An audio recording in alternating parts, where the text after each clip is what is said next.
Thank you for checking out this little teaser of the history of the papacy and church. Here's a little taste of what's coming up soon on the History of the Papacy podcast.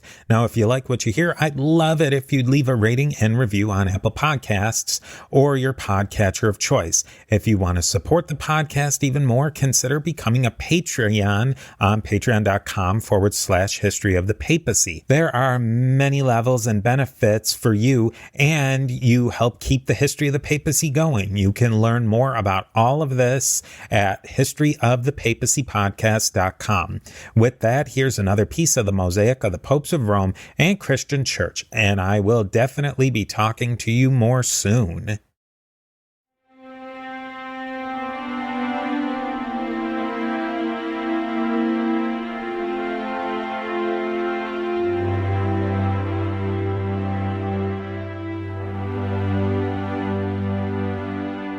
So it was a complicated time and it was a complicated place. The earliest Christians used the Septuagint almost exclusively. When they quote the Old Testament, every single time you look, it's almost always from the Septuagint. Jesus and Paul quote from the Septuagint. When we get unique interpretations, that is because of the language of the Septuagint. The Septuagint is very similar to other versions of the Old Testament text.